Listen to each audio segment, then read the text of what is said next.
I'm Allison Johnjack, the Cranberry Outreach Specialist with the University of Wisconsin-Madison Division of Extension. These videos are the on-demand recordings of UW Extension and the Wisconsin State Cranberry Growers Association's virtual brown bag lunch series. These monthly sessions offer growers and researchers a way to share timely and relevant information.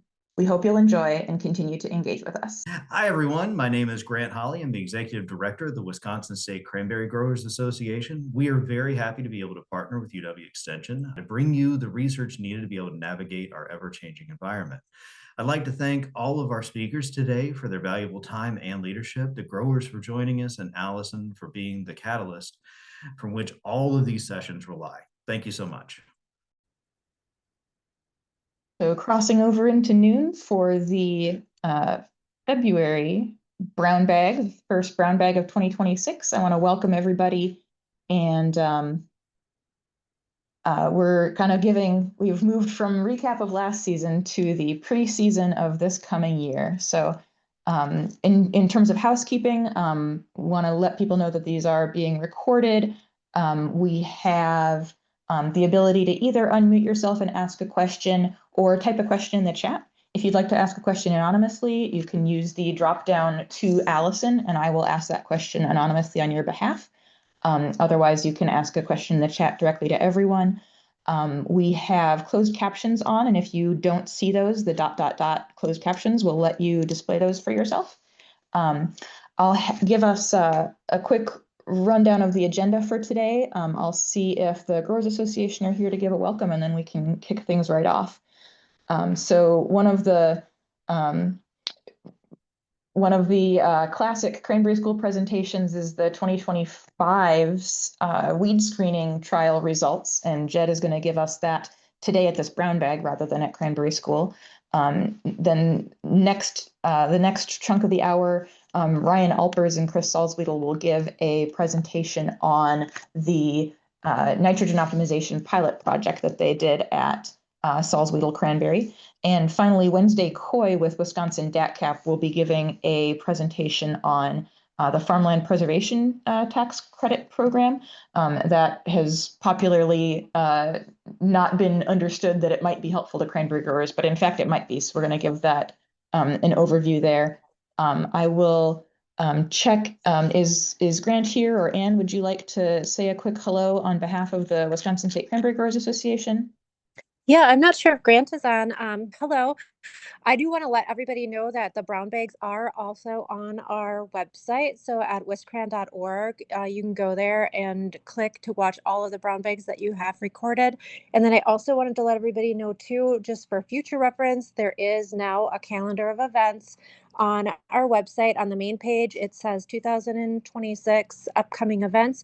You can always go there, and all of your brown bags up and coming are listed there with the date that they are and the hyperlinks. So nobody has to go through emails or anything to try and figure it out. If you ever forget or don't have it, you can go right to our website, and all of those are now linked for the rest of the year. So I just want to throw that out there. Extremely helpful. Thank you. Yeah, you can register yourself all the way through December. Yep. Yeah, so awesome. And super grateful to the Growers Association for helping with some of those coordination items. And then also, of course, the Education Committee helps us come up with the topics that we discuss here. So thanks for all of that.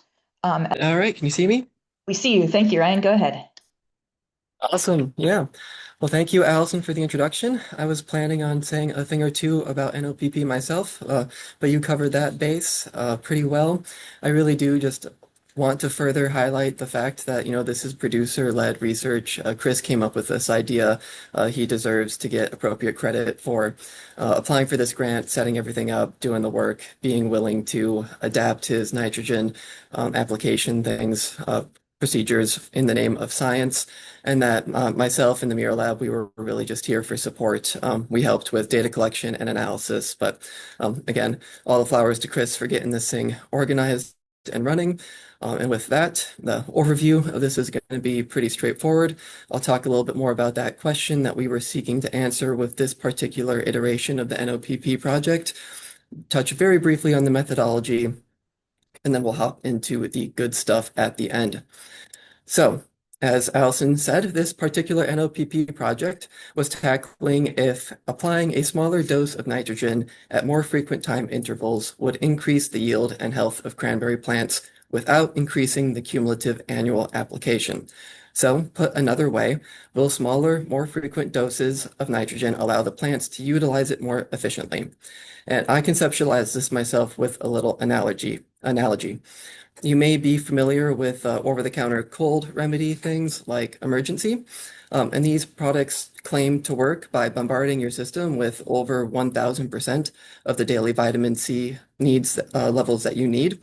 So the theory there is to ensure that your immune system has access to all the vitamin C that it needs to operate. But quite simply, this is far more than you can absorb in one go. So you end up processing the amount that you can, and the rest of it is converted to waste and removed from the system. So you could theoretically break the dose up and consume it across multiple days, ultimately consuming the same amount of vitamin C, but being able to utilize more of it and waste less. So bringing this back to plants and nitrogen, when we apply nitrogen even once per week, is that more nitrogen than what the plants can in that immediate moment utilize? And then environmental factors, rain, irrigation, runoff, nitrogen leaches from the soil is converted to be less bioavailable forms and ultimately not available for the plant to use. So would breaking that dose up allow the plants to utilize more of the nitrogen and waste less of it? To tackle this, Chris selected 3 beds that were representative of his marsh overall. They were all Stevens varieties and between 3 and 4 acres large. Now, the typical nitrogen dosing used across the marsh is approximately 45 units split across 5 applications, with those applications being done every 7 days. So you're looking at 1 application a week for about 5 weeks, and you'd put down 5 to 10 units of N per application to get to that 45 total. Applications would begin when berries are starting to form along the bed edges. So that is what is quote unquote the business as usual treatment, and we use that kind of as our control for this experiment. Now, our experimental condition, this treatment B, is how we were going to tackle the frequency question. And we did this by taking that same typical dose and splitting it into 2 doses, such that 10 applications were done across the same 5-week period. It would be about 2.5 to 5 units of N per application, once again applied twice per week. That first application will be put down at the same time as the business of usual application, and then Chris would come back 3 to 4 days later and put down the other half. And so to set that up on the marsh, we took each bed and it was split into 8 distinct plots, 4 for treatment A, which is business as usual, and 4 for treatment B. They were set up in this sort of checkerboard fashion so that it would alternate A, B, and then loop back around A, B. Chris used the midline to split the bed right down, and then he put large wooden stakes running widthwise to segment out each individual plot, such that when he came through to spray, you could just alternate the rates, bang that out, come around, and then later in the week, come back, hit the bees again for their second dose. Sampling, we collected a handful of samples throughout the growing season.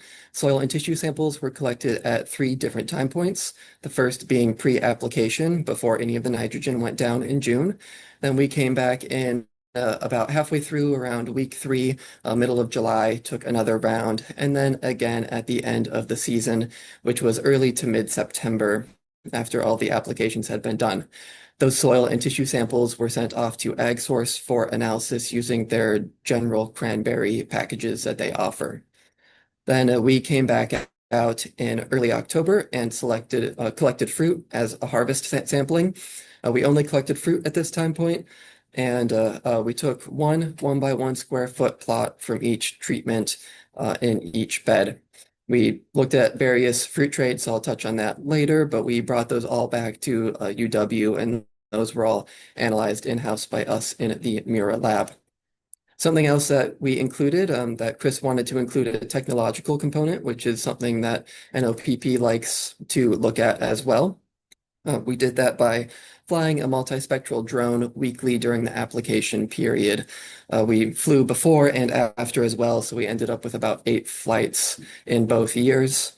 And we would try to time those flights such that they were done 24 to 48 hours after the second application of treatment B each week. So we're going to hop into results next. I'm going to talk about the leaf N analysis first, then we'll get into fruit and yield and touch on the drone stuff there at the end. So this, if you use AgSource, you've probably seen this before, just the generic report that they send back.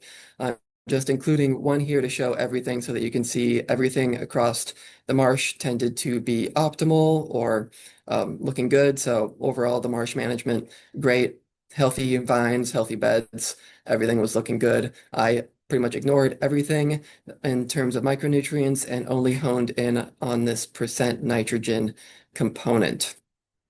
And we can see some of those results here.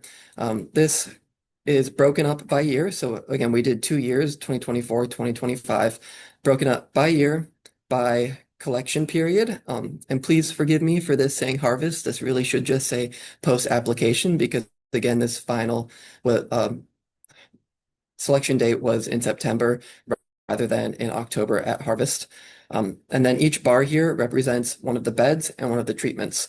So what we want to do in a layout like this is not necessarily compare between years or between beds, but just look at both sequential bars. So this is bed A10, treatment A, business as usual, treatment B are higher frequency rates.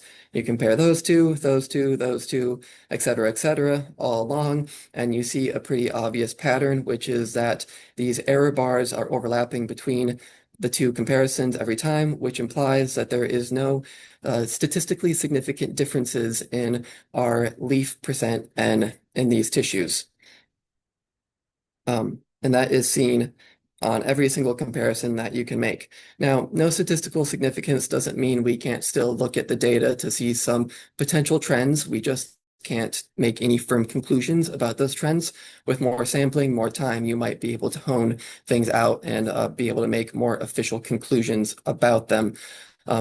So looking at some potential trends that you see going on here in 2024, your pre-application is what it is, and then you start applying nitrogen, and in general, these bars start to get a little bit bigger intuitively. Makes sense. You start putting N, leaves start sequestering N, biomass is increasing. And then as you move over into our post-application period, mid-September, we actually see a bit of a dip in leaf percent N. And I think that also follows, makes sense, right? At this point, mid-September, most of the nitrogen is being pushed into fruit. Some of it is starting to be sequestered into stems for overwintering reserves and things like that. Rather than going for leaf, they're just no longer the priority. And we see a similar sort of thing in 2025, especially from the pre-application to the harvest, though we do see a little bit of almost a dip in the mid-season percent N, which I don't have a perfect explanation for, but I do believe that across the state of Wisconsin, at least 2024 was a much higher yielding year than 2025. So this might have just been sort of indicative of the overall poorer growing conditions that we saw last year. Can't really say much more than that. It was just an interesting observation. But so comparing these immediate plots within beds is useful and all, but where the real power comes in is once we start to compare across beds and accounting for interbed variability, and then we can also compare across years, right? And accounting for inter-year variability. And we do that with statistics, and I won't bore you with all the modeling and regression that goes on there. I'll just show you the graphical result, which is an exact sort of echo of what we were just looking at, which is no real differences between treatment A and treatment B in leaf N percent at our 3 different sampling time points, though you do potentially, have some significantly reduced amounts here in your post-application period. But again, that makes some logical sense. The important thing here is that neither treatment at any time point is really just outperforming the other. So moving on into fruit, The 1 by 1 square foot plot. We brought them back to campus. We did fruit counts. We did fruit weights. We took some area measurements using scanners, flatbed scanners. We took TAcy. We did firmness, and we also analyzed percent nitrogen of the fruit in-house. And I'm not going to bombard you with all of the year difference graphs like I did on that first slide for leaves. I'm just going to show you the regression model results, which is ultimately more powerful anyways. So here, total count, which is probably your most applicable proxy for yield, no differences. Fruit area, fruit size, no differences. Total weight, no differences. TAcy, H1 firmness proxy, and percent %N, all no differences. So at this point, even in fruit, we really can't say that increasing the frequency from once a week to twice a week is providing any ability for the plants to better uptake or better utilize their nitrogen treatments. These two approaches are going toe to toe and really hold up the same. Now, as I pointed out in that leaf data 2024 to 2025, we across the board saw a decrease in how a decrease in yield. So a potential question you could ask is, did one of the treatments see a lesser reduction in yield between the 2 years, right? Because how you manage in 1 year with a perennial crop, there's carryover effect, especially with nitrogen management. We've seen that in history and various other experiments in the past. What you do in year 1 might not show up immediately, might show up in year 2. So in 2025, as we expect everything to be reduced in terms of the number of fruit, is there one treatment that was more resilient and had a lesser reduction? And that is already sort of baked into these linear models that were built, but you can't truly see it in a graphical form. So here are the analysis of variance table numbers, and I apologize for the crudeness of this text. The important thing to come out here is for total count, your yield proxy, right? The year variable was highly significant, meaning that when you're counting your fruit, the year that you're counting them in has a strong impact on the number of fruit that you're ending up with. When you're just looking at the treatment, this has a non-significant effect on how many fruit you are counting. And when you look at this treatment by year interaction, this is what's saying, did one treatment perform differently in 2024 versus 2025 compared to the other?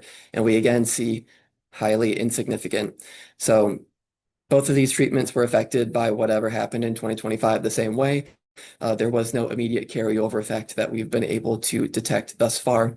Total weight is a similar story, non-significance across the board here, implying that the year, 2025 was less yield, but fruits were all still coming in at the same size and same weight. So moving on to the remote sensing component, I ended up analyzing all of these beds with the Normalized Difference Red Edge Index. This is just this little mathematical formula where you take the wavelengths that are coming back from the bed that the multispectral camera is capturing, and you can determine the percent greenness NDRE, which is shorthand for this, right? It is very good at detecting greenness and chlorophyll, which can be a proxy for nitrogen. Better nitrogen uptake, you're going to have more chlorophyll, so you can therefore have greener tissue.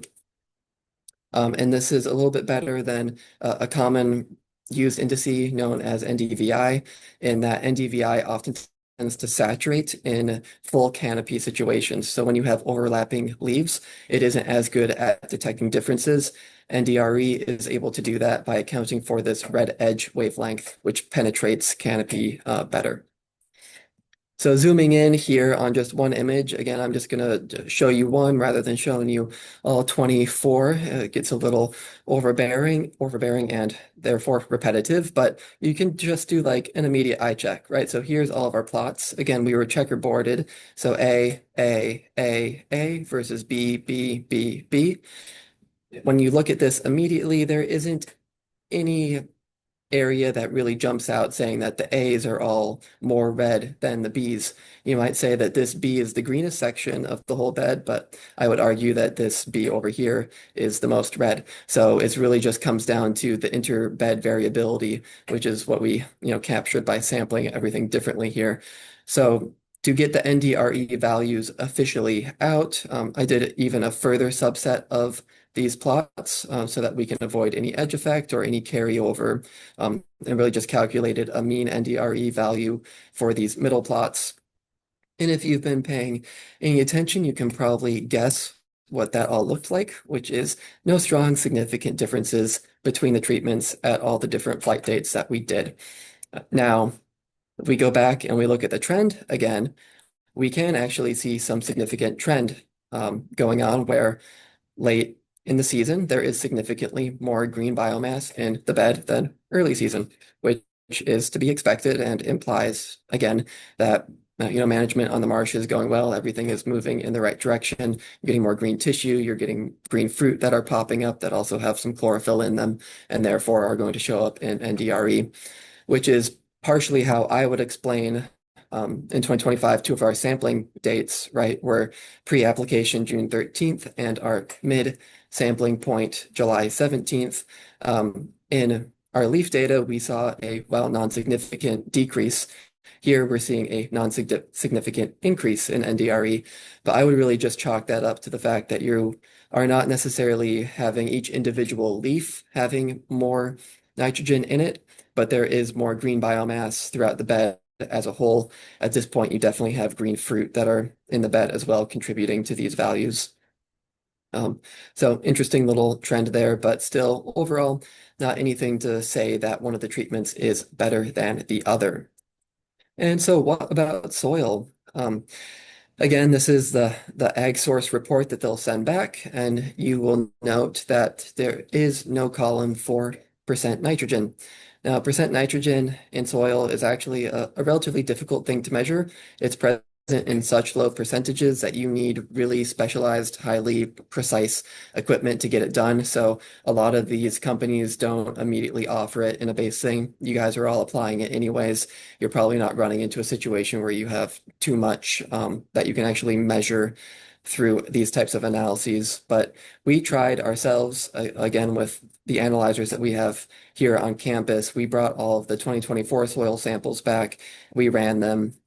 We too were not able to elucidate anything useful from that data. There really was no variability within the data set, so you can't make any strong conclusions about it. Even within each treatment, things were basically just coming back to the same value, which is slightly unfortunate because that means we can't draw any conclusions about how quickly nitrogen might be leaching or leaving the soil system based off of this experimental design.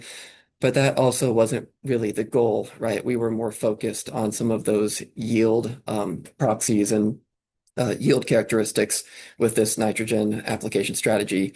So it does provide some useful sort of like jumping board, springboard ideas for if anyone ever wanted to look into this into the future. Helps you design a better experiment for trying to capture how quickly soil nitrogen might be leaching out. One of the key things would be that you'd probably be sampling soil at a much more frequent time interval than what we were able to accomplish with this. So wrapping up there, as I've been saying this whole way through, no noticeable differences across all measured variables while comparing the two treatments. So at this point, we really can't say that there is any reason why you should be trying to apply nitrogen twice per week versus once, but there's also no reason technically not to if it works into your management strategy and that's how you want to get it done. It's not going to be detrimental to do so. And as I've talked about a couple times here, you have that carryover effect from year to year. So we're going to do 2 more years of data collection. Chris has already applied for and been approved for us to do this for 2 more years. So we're going to further strengthen this data set, get more year variability, and be able to sort of thin out some of that variation that is naturally occurring in the data set. And potentially maybe we will be able to find some differences long term. And something else that I particularly will be interested in doing is running all this drone data significantly more through other indices. There are other indices that have been shown to be good for chlorophyll and nitrogen proxies. I just didn't quite have time to get through all of it. These samples, this data does take a while to process, and my poor 10-year-old computer has been doing its best to process everything, but couldn't quite get it done in time for you guys today. But that is something to look forward to in the future as we continue to get more data. And that's all I have. So thank you for listening. That And was really yeah, fantastic. There again, we have a minute or so for questions. I also want to make it known that the next presentation on the farmland tax preservation credit is primarily for Wisconsin growers. So I want to give us a minute. If any non-Wisconsin growers are going to leave us, that would be a good time to ask these questions before you go. So anything for Jed or anything for Ryan? A question in the chat. Was vine growth measured in the plots? we did not go out and measure vine growth specifically. That's maybe something that you're potentially seeing some of in some of that drone data, right? As biomass is just increasing, you'd expect there to be some vine growth, but we did not directly determine whether you're getting more vegetative growth in one treatment versus the other. That is a really good question. I know when we first started discussing this project that Chris came up with, a lot of, it is absolutely worth finding out, are we leaving yield on the table doing only a weekly application? And I know a lot of people, I hope we're not. So it is refreshing to see that there in those first 2 years hasn't been a response, whether it was the weekly versus 2 weekly. That helps people save on labor and laps around the marsh. But I am also really glad to see that we are going to continue that project, and we're really, I think the cranberry growers as a group are grateful to DATCP for being able to continue this research, as well as overlaying the practice that we're getting here in assessing the vine health through those aerial methods. So yeah, really exciting stuff. And I know everyone can have a little sigh of relief that there wasn't immensely greater yield from the more frequent applications. In case there are non-Wisconsinites leaving us, I am pasting a few registration links for upcoming events in the chat just now. Our next brown bag will be March 20th. And our Leslie will be having a same webinar on Thursday, the 29th. The Spring Mini Clinic does have its date set, and we have events at the Cranberry Innovation Center and Cranmore and Manitowish Waters and Minong. I have still working on the agenda, but we're going to focus on some leaf drop and maybe a grower panel on overgrowth management. So if anyone wants to be on a grower panel, now is a great time to reach out to me. I do still have Ryan and Jed and Chris available if there are more questions on the weed screening or on the nitrogen optimization pilot project at Chris's Marsh. Open to questions about anything. I guess one that I'll follow up on Eddie's question about vine growth measured in the plots on Chris's NOPP project. Is there the opportunity to add vine growth measurement in the 2026, 2027 continuation of the project, or is that already, do you think that that's somewhat being captured in the aerial imagery? That's something we could definitely discuss if we think it would be information that everyone is useful or would find useful. I'm happy to find ways to continue to make this data set more applicable to everyone's immediate needs. But yeah, that's something we should talk about before June comes quickly. I'm sure we'll be here before we know it. Yeah, we will maybe talk a little bit about that offline and see what's the most efficient things to measure. I'm going to go ahead and share my screen one last time for some of those upcoming events. And other than that, I want to give a large thank you to all of our presenters today. Thank you to Jed, thank you to Ryan, thank you to Chris for hosting and coming up with this idea. And thank you to Wednesday for sharing some farmland preservation tax credit info with us. Just some quick reminders about the March Brown Bag, the March Same webinar, the April mini clinic. Thursday, April 9th is the save the date for that. And then that March 13th deadline for the specialty crop farmers program. Any final words from anyone else? Otherwise, I'll go ahead and end our recording and hope that we'll have some more normal weather coming soon.